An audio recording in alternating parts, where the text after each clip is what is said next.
الحمد لله نحمده ونصلي ونسلم على رسوله الكريم أما بعد فأعوذ بالله من الشيطان الرجيم بسم الله الرحمن الرحیم۔ بات چل رہی تھی مؤمنین ایمان والوں کی صفات، ان کی نشانیاں۔ تو ہمیں چونکہ ہدایت کے راستے پہ چل کر امام اعظم بننا ہے اور نفسانی اور شیطانی اعظم سے بننے سے بچنا ہے، تو امام اعظم کیسے بنا جائے گا؟ آج جو لوگوں کے حالات ہیں سامنے بہت پریشان کن، کوئی شخص یا عورت جو ہے وہ قرض کے تلے بوجھ دبے ہوئے ہیں، اور کسی نے لاکھوں بینکوں کا قرضہ دینا ہے، کسی نے کسی شخص کا قرضہ دینا ہے، اور ان کی کڑوی کسیلی باتیں روز سننے کو ملتی ہیں۔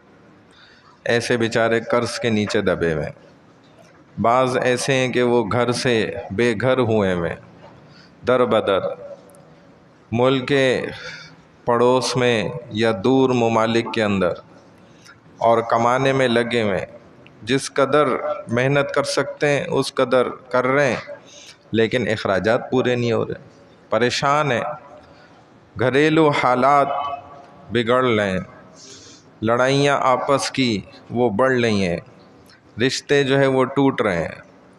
اب میاں بیوی ہیں، ساتھ ایک چھت کے نیچے تو رہ رہے ہیں، لیکن سکون نہیں ہے، چین نہیں ہے، محبت نہیں ہے۔ اور جس عورت کو شوہر کی محبت ہی نہ ملے تو وہ گھر کے کیا ماحول بنا سکتی ہے بیچاری۔ لوگ آتے ہیں کہتے ہیں کہ جی کسی نے اثر کرا دیا، کسی نے جادو کرا دیا، کسی نے تعویذ کرا دیا۔ عجیب عجیب یعنی خطرناک حالات ہیں کہ ہر بندہ وہ پریشانیوں کے نیچے دبا ہوا ہے، مسائل اس کے ختم ہونے کے بجائے جو ہے وہ اور بڑھتے چلے جا رہے ہیں، اور زیادہ پریشانیاں بڑھ رہی ہیں۔ اب یہ مسئلے کا حل کیا ہے؟ اپنے ہاتھ میں، کسی دوسرے کے پاس نہیں ہے۔ اس کا علاج یہی مؤمنین کی جو صفات ہیں نا، اگر اس پر ہم عمل کر لیں۔ سورہ مؤمنون اللہ نے قرآن میں پوری ایک باقاعدہ سورت نازل فرمائی، 18ویں پارے کی ابتدا سے یہ شروع ہو رہی ہے۔ تو ایمان والوں کی جو صفات بیان کی ہیں نا، بڑی اعلیٰ ہیں۔ اگر انسان صرف یہ ایک کام کر لے نا، گناہ سے بچنا، تو اس کے یہ جتنے مسائل میں بتا رہا ہوں نا، یہ اس سے زیادہ بھی اور مسائل ہیں، تو وہ سارے کے سارے خود بخود حل ہونا شروع ہو جائیں گے، کیونکہ یہ اللہ کا واضح پیغام ہے، اعلان ہے کہ دیکھ میرے بندے، اگر تو وہ چاہے گا جو تو چاہتا ہے نا، وہی کرے گا، تو میں ایسا ہونے ہی نہیں دوں گا، میں تو پھر ویسے ہی کروں گا جو میں چاہتا ہوں۔ اور اگر تو نے وہ کرنا شروع کر دیا جو میں چاہتا ہوں، جو میری چاہت ہے رب کی، تو پھر میرے بندے میں وہ کروں گا جو تیری چاہت ہے، میں اس کو کرنے میں لگ جاؤں گا۔ اور یہ حقیقت ہے کہ رب کے کام میں اگر ہم لگ جائیں نا، تو رب ہمارے کام میں لگ جاتے ہیں، اور جس کے کام میں اللہ لگ جائیں، اس کے کام ساری کائنات کے سارے انسان مل جائیں نہیں بگاڑ سکتے، چاہے کتنی اپنی طاقتیں لگا لیں۔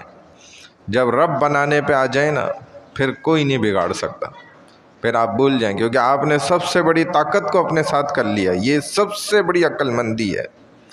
تو ہم یہ کام جو ہے نا، اس کا ارادہ کر لیں، نیت کر لیں کہ ہم نے گناہ نہیں کرنا۔ ایمان والے مومنین یہ گناہ سے اپنے آپ کو بچاتے ہیں۔ پھر خوب عطا کرنا دونوں ہاتھوں سے، بھلے جو جتنا دے سکتا ہو، ضرورت مند کی ضرورت کو پورا کر دینا۔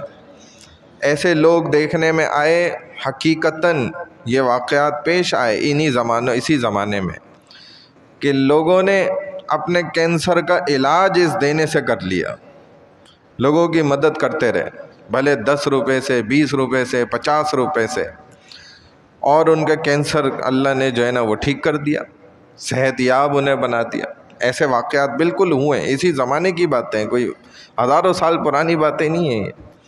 اور واقعی اسلام میں، قرآن میں اور یہ صدقے کے اندر، خیرات کے اندر اتنی طاقت ہے۔ تو ایمان والا مومن اس طاقت کو سمجھتا ہے کہ ایک وہ گناہ سے بچ جائے، اور دوسرا وہ بھلے جتنا دے سکتا ہے نا، 2 روپیہ دے سکتا ہے، 5 روپیہ دے سکتا ہے، 10 روپیہ روزانہ دے، جتنی اس کی طاقت۔